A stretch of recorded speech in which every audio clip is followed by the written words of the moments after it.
Hello, and welcome to the Thrive Mindset Podcast. I am so glad you are here with me. My name is Carrie Dale, and I am your host. I am an entrepreneur, author, podcaster, manifester, and motivator. And I am on a mission to empower you to create the life of your dreams. If you are looking to up-level your life, relationships, finances, productivity, and success, you have come to the right place. I will share with you tools, resources, strategies, my failures, and my successes that have all helped me achieve the life of my dreams. It is my goal with this podcast to help you see your potential and empower you to create the life of your dreams. So let's get to it. Well, welcome back to the Thrive Mindset Podcast. I'm Carrie Dale, and today I have someone I think that is going to be really fascinating to listen to. Her name is Infinity Wasserman. She is the creator of the School of Emotion, and she teaches people the healing power of their emotions while reorienting them back to themselves. And she does a lot of work with trauma healing and other things. So welcome, Infinity. Thank you for having me, Carrie. Oh, I'm so excited to have you here. I think that we should really start with your story and how you got to where you are now. I'm like, okay, where do we start? I feel the part that always seems like the potent part to start with is brain surgery. Okay. So that while I've always been on a healing journey and I've sort of always been a seeker, brain surgery was a pinnacle moment for me 8 years ago, coming on 8 years now in April. And so, like I said, I've always been interested in the healing arts. I've always been interested in personal development.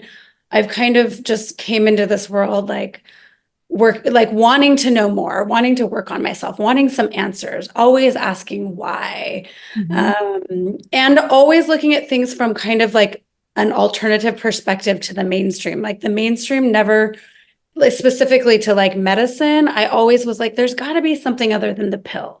Like the pill for a problem, I'm like, is there a natural remedy, or is there an exercise, or is there something that I could do? So I already kind of came into brain surgery with that outlook. So for over 10 years ago now, I started having what I called energy waves. So it felt like this wave of energy through my body that would culminate in my mind or my head. And I thought, I was like, oh my God, I'm like, it's the answers to the universe are coming. This is like some form of enlightenment. But then it would come up, and then I would come back to whatever I was doing or who I was talking to, and I have no idea what I was talking about. I have no idea what I was doing. It would be this like whoosh of energy, and then I would go blank. And so those happened for about 3 years, and I kept going to doctors, and I would explain them like this, like an energy wave where it feels this, and it was just these sensations.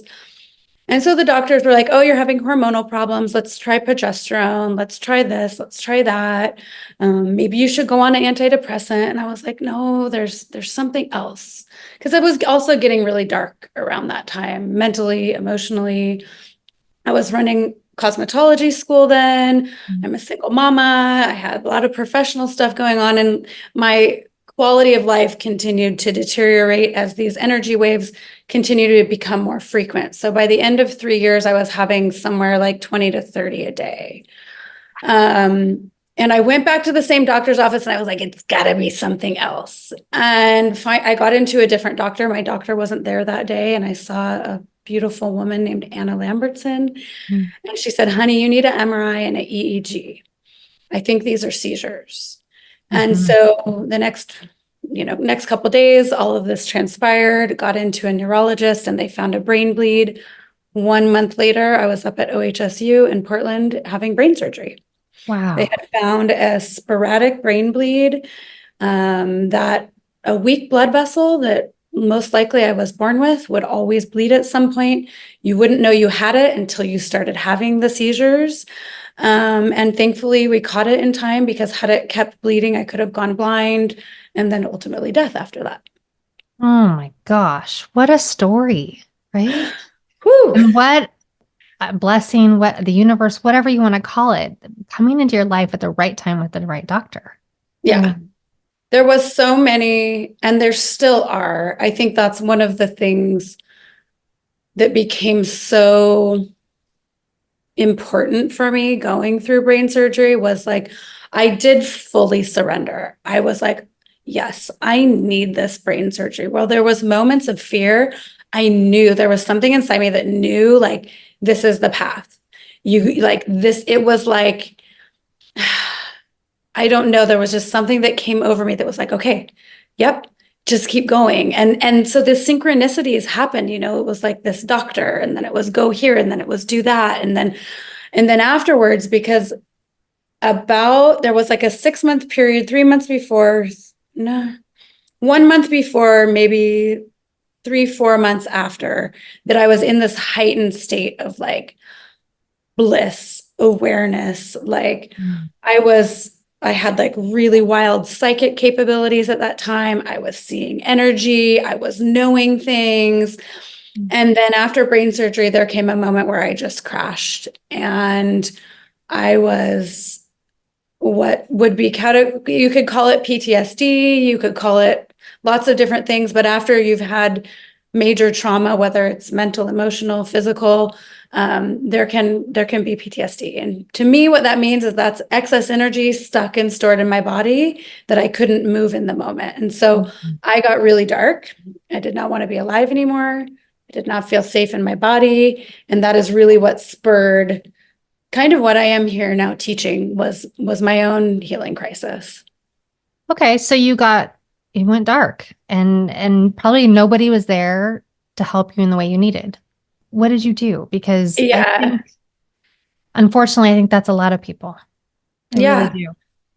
The thing with darkness or with pain is like someone can look okay on the outside, and it's like you look fine, and unless you're sharing, unless you're talking about it, unless you're aware of it, unless you feel safe enough and have a community of people to go to, it's really lonely and it is really scary. And the thing is that while the brain surgeons were wonderful, my medical team and experience was wonderful, there was zero talk about trauma. There was zero talk about how to help yourself afterwards, like after a major surgery of your brain where they took out like a big piece of your brain. No one talked to me about trauma. No one talked to me about my nervous system. Zero. It is totally wild. And so it was my own kind of like treasure hunt. And I don't think we knew each other at this point, but at one point I didn't sell my home. I brought renters into my house, and I moved my daughter and I down to San Diego, California. I had sold my business. I wasn't sure what I was doing. My brain wasn't working in like a linear fashion where I could plan, and like all of the things that really made me, that my identity were like, I could push, I could force, I could do. I was like this entrepreneur that nothing could get in my way. You know, I was a single mom that was like, I got this, you know, that part of me that was like linear, planning, project oriented, and could remember everything. And like, it was gone. My memory was gone for a long time. My emotional, I don't know, stability. I was in a place that I had never been before. It was scary. It was uncertain. And no one talked about trauma. No one talked about PTSD. So we moved to San Diego, California.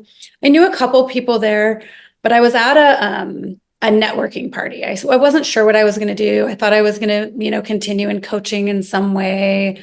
And I'm at this party and I meet this woman, and she and I we just hit it off. And she tells me that she had a grand mal seizure like 6 months ago, and that she's just now had her MRIs. And so she's going to get the reading like the next day. And she's like, and I said, do you want me to go with you? She didn't have anyone to go with her. And so so I go with her. Turns out she had a terminal brain cancer. And it was like one of the saddest, most excruciating stories. But she was an angel. And meeting her, she introduced me to one of the healing modalities, network spinal analysis, which is a form of chiropractic that was like a turning point for me. I learned all about my nervous system. I learned all about somatics. I learned all about breath work. I learned all about embodiment and coming back into my body and what was going on. So that was like one of those, you know, crumbs along the trail of what the fuck is happening to me. But it was one of those beautiful moments. Yeah. Again, the universe was just guiding you to this point, which is it's fantastic. I just love that. I love that when there's signs and when people follow it. It's my favorite thing. So continue though. Okay. So Okay. you had this traumatic time with a friend, but that led you to, Yes. okay. Yes. So she and I had a beautiful friendship while we were both living in San Diego, California. She introduced me to network spinal analysis. So I started learning all about the nervous system, all about my body. I started having, they call them entrainments. It's where they do soft touch adjustments on your spinal cord. It teaches your body, teaches your nervous system how to come back into a resourced state. So it's not like where in regular chiropractic, they'll crack your back. Mm-hmm. This is more of, it's a gentle reprogramming of your nervous system, which actually knows how to take care of and heal itself. But just touch, not like Like acupuncture or anything like that. it's like this, like Oh, so soft. wow. Yeah. Okay. And your body actually starts to come into these waves. After some time, your body starts to, like, stuck and stored emotions start to come out of you. Mm. Because what I've learned throughout my journey is that as humans, we all experience trauma. We all experience, and for me, what trauma is it's not what someone did to me. It's not the thing that happened. It is the excess stored energy in our bodies, in our systems, that wasn't in the moment not allowed. Maybe you didn't know how, maybe you weren't safe enough, maybe you couldn't express it. You couldn't have your natural response. Like maybe that's fighting back. Maybe that's running away. We watch in the wild, we watch like a gazelle being chased by a lion, and they run. And if they're lucky and they get away and the lion gets up, they shake afterwards. So they're moving that stuck stored energy, that stuck excess energy out. So we as humans, though, we're like so mental and want to look perfect and want to do it right. And sometimes we aren't safe enough to have those natural responses. And so because we're so smart and we want to look so good, a lot of times that energy gets stored in our body. And it isn't something that we're doing wrong. Like trauma isn't, in my world, trauma is not something you've done wrong. You are not bad for not knowing. It is just something that happens as a human. But I do believe it is our responsibility to learn about our operating systems, which are our nervous systems and our bodies, and how to move this excess stored energy out. So this is my long journey of finding my way back to me and back to my own body. So in San Diego, I found network chiropractic and the breath work that goes along with it, which really helped me. Mm-hmm. And then I had to leave San Diego and I came back to Southern Oregon and I found another network spinal doctor there. And I actually joined forces with her.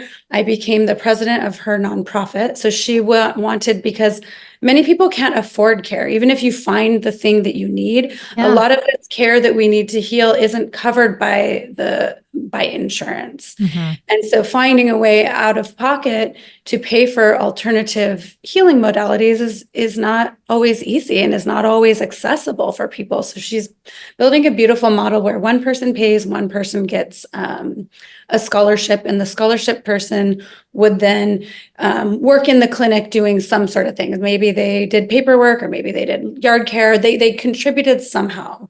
That's so beautiful. that it was like yeah.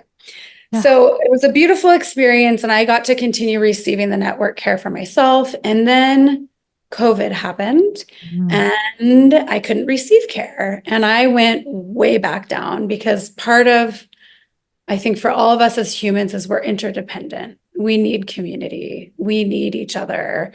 And so it's me, single mama, stuck in my house with my baby girl, trying to be the teacher. I had also lost my business at that time, my startup. So trying to figure out how I'm going to take care of us, how I'm going to be her teacher, how I'm going to, be the everything and have no access to anything. And I mean, she's a preteen at this time, right? She was. Yeah. I mean, I'm sorry. That's challenging all on its own. So it was just thing after thing after thing. And I totally reverted back to similar to where I was after brain surgery because of all the excess stress. And my nervous system was maxed out and I didn't want to be alive again. And it was a really, really dark time for me. And unfortunately and fortunately, I hate that it had to get so dark during that time for me to get the support I needed, but everyone was scared. So no one was wanting to see each other. So me getting that dark did bring in the community I needed. So I did get support then. And just realized a whole lot about myself is like, and I think all humans is we can't fucking do this alone. We need each other. Mhm. But also that I can't be completely reliant on someone outside of me to give me to not to give me, but to like to be my healer. I need to be my own healer. And I've always had that internal, drive of like, I know it's within me, but learning how do I take care of my nervous system? How do I take care of my bodies? How do I, take care of my emotions? How do I do all of this for myself when I don't have access to something outside of myself? So that is really over these years how the School of Emotion now has been born. And so what I teach now in the School of Emotion is some of my own modalities that came just through myself and my own healing. One of them is called Loud, and it's a somatic movement experience. And the soma is just the body. So it's a somatic movement experience where I pick a specific emotion. Sometimes I'll do like rage and grief because many emotions go together. And I pick the emotion, I make a playlist, and then we do it virtual or in a group. And I do specific movements to move energy, to move emotion that may be stuck and stored in the body. So it's a safe container, a safe place for you to express, for you to move, for you to make sounds, for you to feel emotions. So I started that. And then from that, it's also grown because I was like, okay, how do I regulate my nervous system? Getting the emotions out is one thing, because it has been shown now scientifically and with research that when emotions don't get expressed, when they are stuck and stored in our body, that they do actually cause disorders, diseases, and different conditions in the body. And so there's quite often with most physical conditions and emotion behind it. So I was like, okay, what other things can I do? Because I can't get to my doctors, I can't get to network. So I started learning about nervous system regulation practices at home that I could do for myself. So it's simple things like you can just like pull on your ears and massage around your ears here, because there's a major nerve that runs from here that goes throughout your whole body. Certain things that I do now for myself, that I also teach my clients how to do, so that we're aware of ourselves as we're in this world, as we're going through life, that triggers do happen. 100%, they're going to happen. How do I take care of myself and my body so that that energy doesn't get stuck and stored, so that I can move it through, so that I can move old energy that was stuck and stored in my body, maybe from when I was a kid and I didn't know any better. And I didn't know that maybe it wasn't safe to feel your emotions. Maybe, you weren't in an environment at home where you had the nurturing and the care and the awareness from your parents that you needed. So it's a lot about, like you said at the beginning, reorienting people to themselves. So instead of looking out there for the answers, finding them within ourselves. Mm-hmm. Well, one of my favorite things about you, and you don't even know this because it's just, I watch you on social media, I watch you. That's what we all do, right? But one of my absolute favorite things about you is how real you are. You don't pretend. So many, myself included on many times, so many of us put on a facade. We put on this mask of who we are and not truly who we are. But you always share your emotion. And I feel like that's probably a more recent thing for you. But you do. Like, I've seen you cry. I've seen you laugh. I've seen you angry.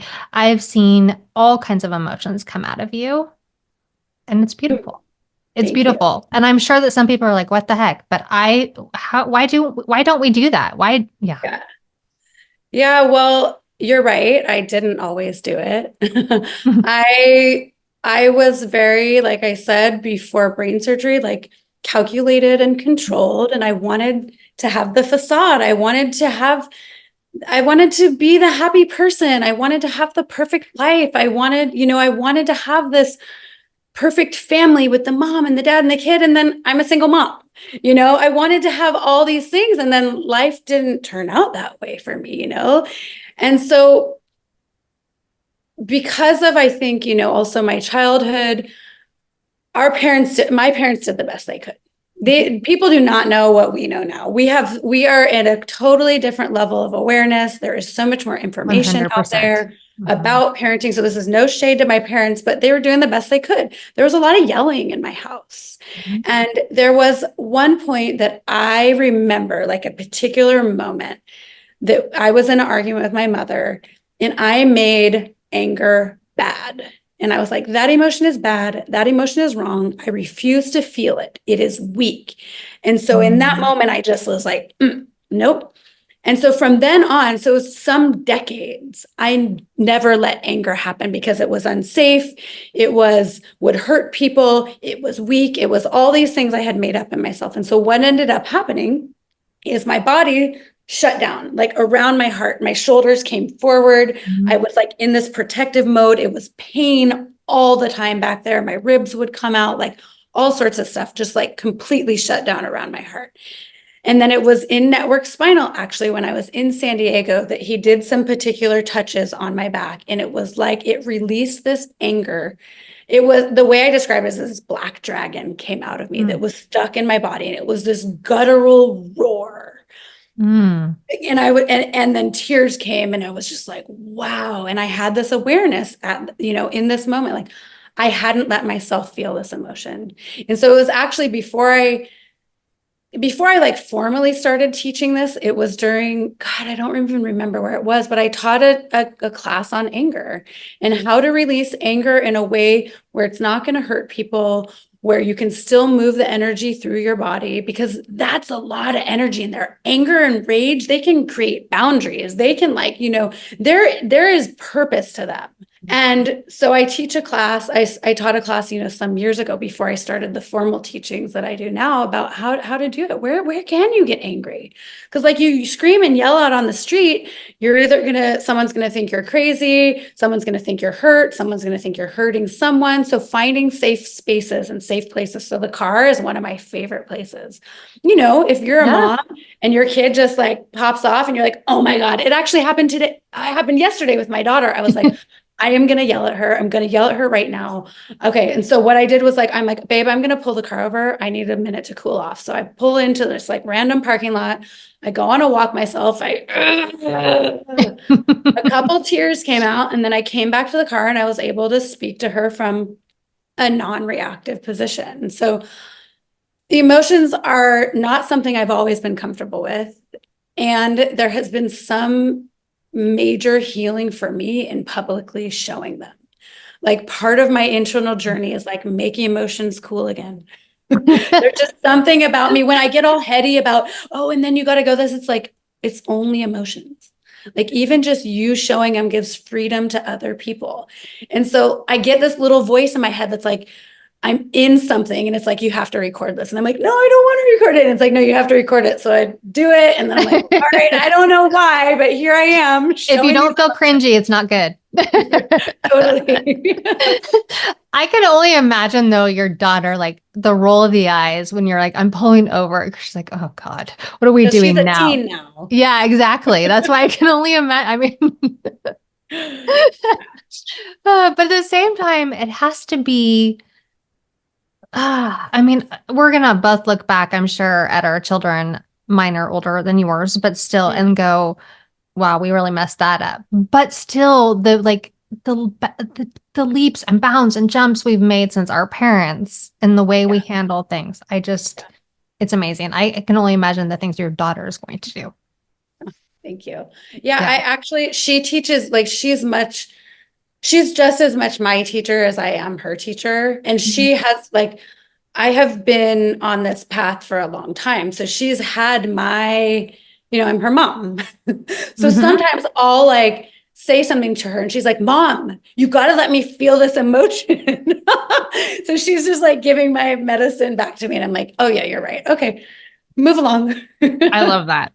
So could you maybe provide some thoughts or insights on how people can most effectively express their emotions? Yes. I don't know that I'd call it effective. Okay. What I would say is that part of the reason why I pair nervous system regulation with the somatics and the emotional release is because really we operating so much from our minds. So many of us are disconnected from our bodies. Mhm. And that is really where the emotions are stuck and stored. Really 80%, I think it's 80%, don't quote me on this. Like I'm not great with like the research and statistics and data numbers, but 80%, I believe, of our nervous system is based in our body and goes to our brain. 20% comes from our brain and goes to our body. So really so much of the information is actually going from the body to the mind. So like so much of what's stuck in here in our bodies, it isn't like the mental, but the mental is what for our whole lives we've been, like you're a good student or you're productive or we get so much pride and so much value from the mind that we ignore the body. And we also, the emotions have not historically had value. The emotions have been depending on how you grew up and how your family was and where you are in the world. Emotions number one, aren't something you do at school, aren't something you do at work, aren't something even maybe you feel comfortable sharing with your family, depending how your family was. Like maybe you're blessed and lucky enough to have a friend that you feel like you can be vulnerable and authentic with. So what I would say is finding how to express them is number one, finding a safe place, whether that safe place is you, whether that safe place is a practitioner of some sort or a community like I have, or one of your a person, finding a safe place. And then just slowly and gently working with yourself and being present with yourself, because once we start unwinding the nervous system, all the stuck and stored energy in our bodies, the emotions will naturally come up. So then it's a game of what have you put on yourself? What have you created to not feel? So once you can start feeling your body again from nervous system regulation, from somatic practices, once you start to come back here and you're less up here, which naturally happens with the practices, then the emotions will just start to come out. Like I have one practice in particular it's a tremor release exercise. And it's you put your feet together and you open your hips out to the side and you kind of slowly bring your knees together and your legs will just start vibrating like this. And what you're doing is you're accessing stuck and stored energy. It's moving through the tremor, kind of like the gazelle shakes off the energy. So we're moving the energy. And sometimes people right away, sometimes after 3 of those practices, sometimes after 6 months of those practices, they touch an emotion that's been stuck and stored there in the hips. The hips often store a lot of grief. And so tears just start coming. It's not about something. It's not something that happened. So that's the other thing about emotions is you don't need to know why. You don't need to know what. They can just flow.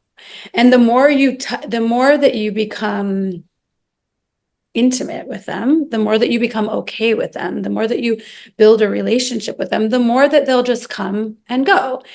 And another thing is that people are super afraid of letting it flow because like there's this built up story or fable or something that if you let yourself feel it, that it's going to last forever. It can feel like that inside you. Like if I let this out, it's never going to stop.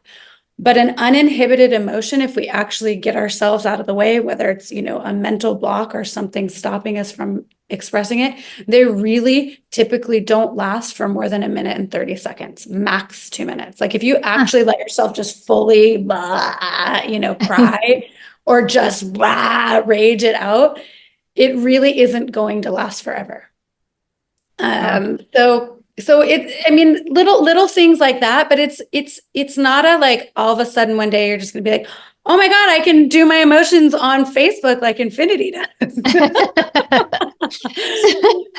I do think we need to back up a little though, because I was thinking about this. I think that somatic movement for many is a new word, new term. So maybe describe that a bit. Yeah. So the soma is the body.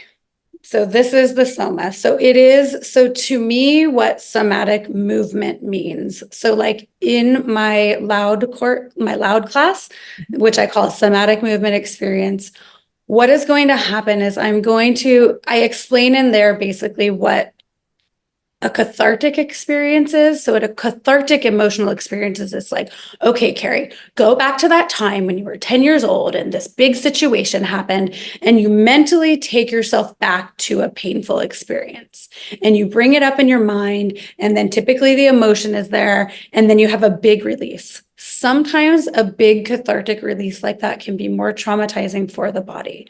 So a somatic release is where throughout a class, I'm going to be reminding you to come back to the body. So we're going to be focusing on the breath. We're going to be focusing on the movement. We're going to be focusing on the sensations. So my words throughout the class will be like, okay, bring your hands to your body. I might have you come skin to skin with your hands, like where your heart is. I'm going to have you notice any temperature changes. Like, do you feel, is it hot? Is it cool? Do you notice any buzzing? So just really noticing what I call the language of your body. So it's just coming back into your body, and we're never pushing, we're never forcing, we're never trying, we're never going in with an agenda. I'm going to go take this class and I'm going to get the big release and I'm going to work out all this emotion from all of this shit that I never felt. We go in gentle, not with an axe. We go into open and to just see what's ready, because we don't pushing or forcing healing or release when it's not time can actually take someone backwards. Even more shutdown, more nervous system dysregulation, more trauma. Yeah. Yeah. I mean, you're protecting yourself. I mean, that's what we naturally do. We protect ourselves from the bad and the things. And so of course we're going to hide that. And I suppose hide that in our bodies, right? Yes. So that's why finding a safe environment, a safe person, a practitioner you really trust is really important, because you have to build that safety. The safety first in, like the physical environment, that you're in a place where you feel safe, and then within your body, because it does take safety for you to be able to open for that to be able to come out. Yeah. Okay. So what do you think has been your most challenging experience yet? And how has it shaped you and changed you? Because I mean, outside of yourself, obviously you've had some pretty big things, but you've also had experiences with other people. Do you mean working with clients? Yeah.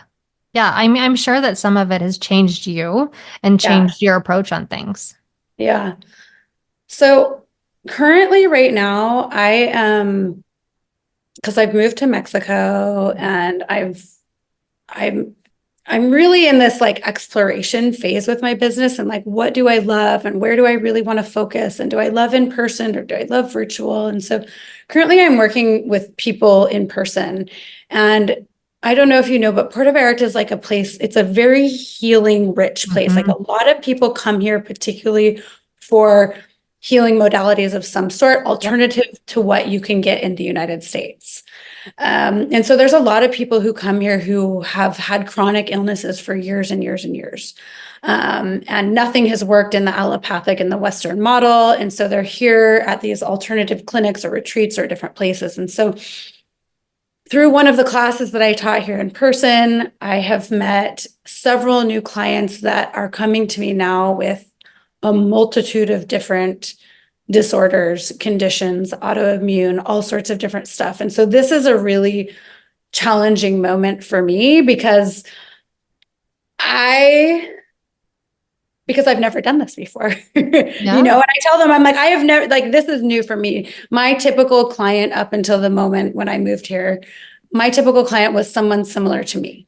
Like maybe there was a big trauma, maybe it was a life of micro traumas, maybe it was childhood, maybe, it's kind of like what I believe, all of us are living with all these different things going on. All of us have had such different life experiences. All of us are walking around with our own particular, I don't know, mixture of madness. So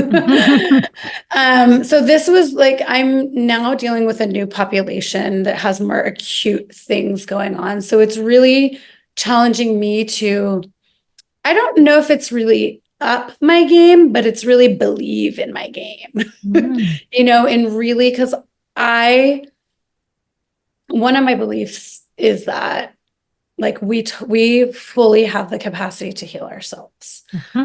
I don't mean that we have to do it alone. I do believe that sometimes it takes a community, sometimes it takes an integrated approach, but that it is within us, that we all have that capacity. And so this has really been challenging for me because some of these new clients have had these conditions for so long and they've tried so many things and nothing has worked.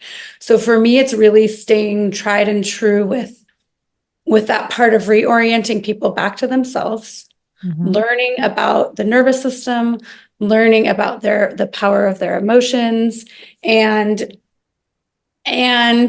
even though it isn't as, with these clients as much of a, like, say, linear trajectory. Healing is never like up and to the right. It's like that I'm still seeing evolution.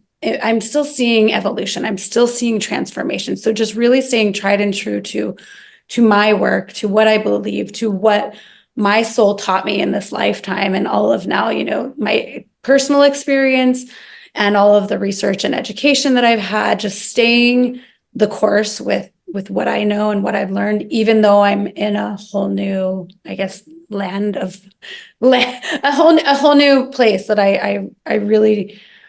I personally haven't experienced. So it's actually interesting because some things have happened to me, like this pain here recently, where I had kind of forgotten how bad physical pain can be. And so it gave me, it was really hard and I was like not great this last, month, but it gave me this perspective for my clients, because some of my clients live in 24/7, 10 to 10 pain. So it's one of my beliefs is that pain, I think I said this already, is that whatever happens to us in life, it's for a reason. There is a purpose to the pain. There is a purpose to, like, having had my brain surgery that made me have the capacity to show up here today and talk about this. It made me have the capacity to be so vulnerable and honest and authentic with my humanity, and that we're not fucking perfect and shit happens. But this is actually one of the things I find super fascinating about you, because you do have this very optimistic look. You do have this, the universe is bringing you things, but you have this dark side too. And so this whole mix, because I believe with all of my heart that we can all manifest whatever it is we want in our life. And I don't mean like I put it out there and I wish something and it comes true. I mean, I have to do the work, but I believe that if I want it, or I have my intention set on, or I'm going there, I can do it. And I think you do too, listening to you. But you did, was it like, I don't know how many days of gratitude? 30. Was it 30? And gratitude is my absolute favorite thing. This is my gratitude journal. Awesome. I made this. I have millions of them. I've been doing it forever. And I was smiling so much watching you do this, but I was smiling the most because it was just like this, so uncomfortable for you. So I'm really, really curious, because you got this like same ideology as I do, but then that is so hard for you. Yeah. So I think, where that came from, and on my first video, when I did day 1 of the 30 days of gratitude, I was like, this is really uncomfortable for me, because I was sitting in this, like, the what suite, what is it called? Your girlfriend, you had like a suite. So I end up in the penthouse suite of this huge hotel, and I'm like, wow, okay, day 1. And so there's a part of me that likely comes from childhood, that I didn't grow up with everything I wanted. I grew up with what I needed. I had a house, I had clothes, but I didn't get the cool shoes. I didn't have the fancy clothes or the house, or, I couldn't have the things that many of the people around me could have. And so I think that there is a part of me from that time in my life that I don't want to like come off as like I'm showing off this, like, oh my God, my life is so great.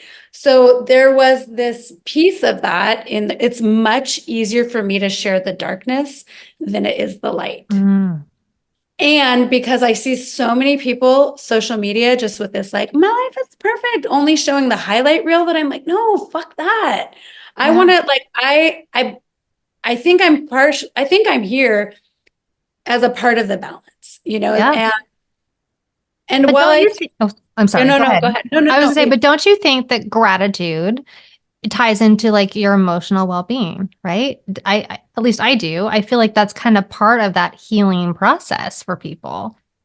Maybe I'm I wrong. think that it's no, no, no, no, no. I do think that gratitude, but I also, one thing that I am leery of is that there is a lot of people bypassing emotions with trying to be grateful. Now, I'm Mm, grateful for all of my emotions. I don't say one is good and one is bad. I know the mm, value and the purpose of all of them. So I think that sometimes, because I spent a lot of time in like the coaching industry and personal development, I think that there was some toxicity that happened mm. about being like fucking like, you got it. Like, gratitude to me doesn't mean happy. I To agree. me, sometimes I'm grateful. Like, I'm grateful it's dark, like it's been raining here the last couple of days. Like, it doesn't have to be like grateful for, like the hotel room. It can be like, once you get into it in my 30-day practice, I was like, some days it was like my breath. Some days it was like even, the funky energy or argument I had with my daughter, because sometimes even friction can bring us close together, Mhm. So I think that there is purpose in gratitude, but one thing that I personally am leery of with myself and with my clients is that people already tend to want to make things happier or make things better Mm. than they are, and avoid actually being in the down and the dark moment. And the avoidance of being with the dark emotions or the dark moment or the grief or the reality of what's happening in our life is that, for me, I give this analogy. I do have a cup of water here. Okay. So here's this water. I'm really, really thirsty, but I'm unwilling to touch the cup. So I like look around the cup, I look at it, I'm like, oh God, I'm so thirsty, but I won't touch it. So the cup is an emotion. All right. Mhm. So, but I'm going to look at it. I'm going to think about it. I'm thinking about the emotion so much. I'm like thinking it and thinking it. Wow, I think I really feel so sad, but I'm unwilling to touch it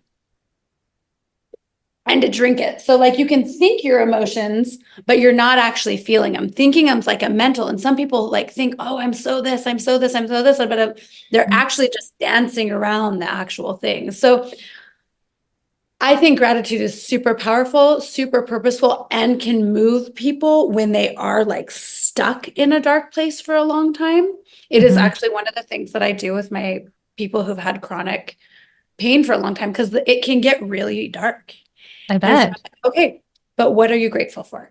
So we actually start most of our sessions off with that. So I do think it's powerful. And I do think that right now there is so much, I don't know. I think that there's so much avoidance of the dark, Mm. of the negative emotions, that many people are just bypassing them and overlooking them to look good, to be okay, for performance, for whatever it may be, that really, that part of being unwilling to touch it is could create later in life some pervasive problems.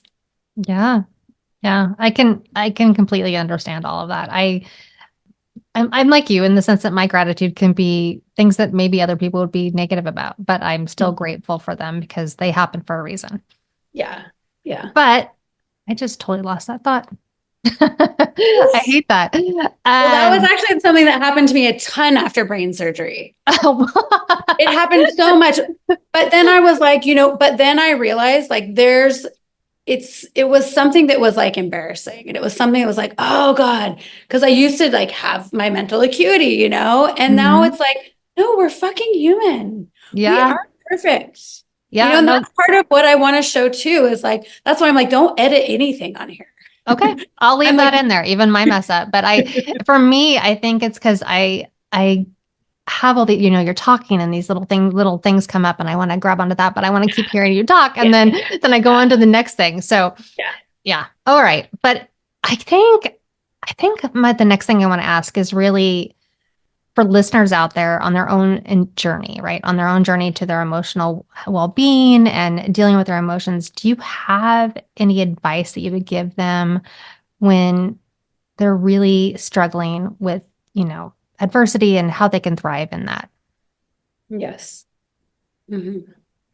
So, I mean, I personally myself have been going through a super dark time. One of the most important things for me is support and community, even if that means I just want to lay in my bed all day one day, but having people I know are there. So, being gentle with yourself, being gracious with yourself, asking for help. Really, like one of the things that I've been working so hard like in my own self and over these last years, it is I keep coming back to it, but is my humanity, is that I am a human. I am here to have the full range of experiences, both in life, both in emotions, that it really goes like that. And that releasing so much of the expectation and the gripping on my life needing to look a certain way and on it has to be like this and just being with the moment that you're in. And so if you can find a supportive, a space that you feel safe, an environment you feel space, a community you feel safe with, a practitioner, and then if you want to like start exploring, I myself and other people have, there's some great books out there. And then there's great teachers just even on YouTube. I have 31 days of free practices that are somatics and nervous system. I'm trying to think of what book I would say for the readers out there. What do I have right here? I really like this one. Waking the Tiger. Upside down. Oh, it was upside down. I was like, what are Waking the Tiger, Healing Trauma by Peter Levine. There's another one, The Body Keeps the Score. Though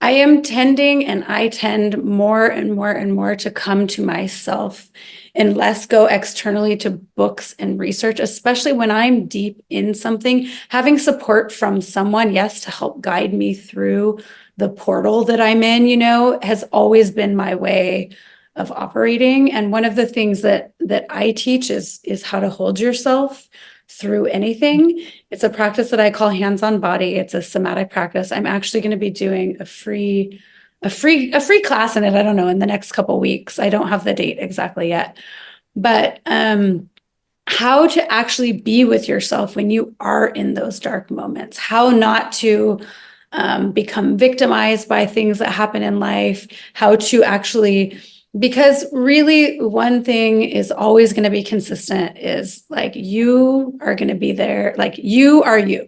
And if you can be there for you, that is the consistency I think that we all always wanted and that we all always need is someone to be there for us. Like everyone else has all their own shit going on, and while we may have the best partner or the best, friendships or the best family or whatever, being there for yourself is like, I didn't realize before how much when something would come up for me, I'd be like, help, help, help, help, to either it was a friend or it was a practitioner or something. So actually in my healing process, I was taught this by my soul or by my guidance or whatever you want to call, but was how to hold myself. And so it's a practice where I bring my own hands to my own body. There's certain things we say, there's certain breath we do.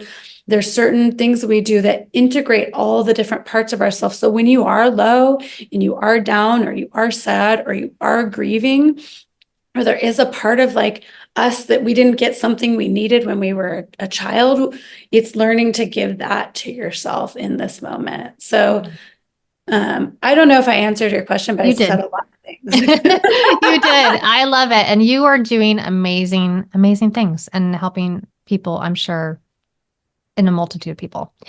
What's next? Do you have anything coming up? You just mentioned one, but do you have anything else that you can share? Or? So what is next is, hands-on body free training will happen sometime in February. I do have a monthly membership that I call Whole, WHOLE. And in that membership, it's a bunch of different nervous system practices pre-recorded. It's a bunch of emotional practices pre-recorded for specific emotions. There's a tracking in there, like a journal. It's a spreadsheet, but I don't want it to be this like, you have to do it every day kind of thing. It's more for you to learn about yourself and what does affect you. Because a lot of like, our gut is really important to our nervous system and our emotional health. So it's like noticing, how do I feel when I eat sugar? Or how do I feel when I don't exercise? Or how, so it's really it's created specifically for you to learn more about yourself, that part of the membership. And then I teach also twice a week. I do a 15-minute practice in that class where we do nervous system practices together. And then once a month, there's a Q&A. And so that monthly membership is $33 a month. Come in and out anytime you want. So that's something I haven't been focused on growing, but it's something that I really want. I really want that to grow. It's something that I love and I really wish was available to me. It's everything basically that I've learned through my healing journey from brain surgery. And it's what I wish I knew back then. Well, and you've made it super accessible. I mean, $33 a month, that is huge. So, and I'm sure that people can come and go as they, like you said, if it's not what they want, then they can check out. See you later. Yeah. But and that is the part is like accessibility. Cause not everyone can, pay to work one-on-one with people. Not everyone has those resources. So I wanted something that was accessible. So I do that. I do one-on-one work as well. Any retreats coming? I did just do one, but I do plan on having a retreat here in Mexico. I'm not exactly sure when.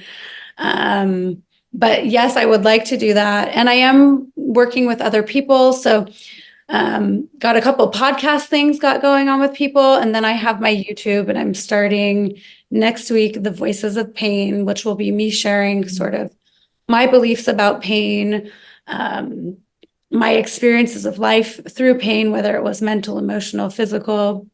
And then I'm going to be bringing on specialists of all kinds, like from like the spiritual to the medical, and then also sharing stories of people who've gone through different experiences with pain, just to give a voice to it, just to have a place and a platform. Because one of the most healing things for me throughout this journey has been sharing my story, I learned a really pivotal part of my healing from another woman who, from the girl I met at the networking thing. She taught me about network spinal analysis. I would have never known about that. And it was a pivotal part of my healing journey. So I just love sharing my story. I love hearing other people's stories. And it's what connects us as humans and what makes us feel like I'm not alone. I'm not the only one out here. Yeah. It's what gives hope, So I really love, I'm excited about starting that next week. That's perfect. And that was a perfect way for you to describe even today, because we met each other for other reasons. And the world just connects everybody, the world and everybody's stories. That is my whole point of the Thrive Mindset, is to share people's stories. Yeah. Everybody needs something, right? And what that is, I don't know.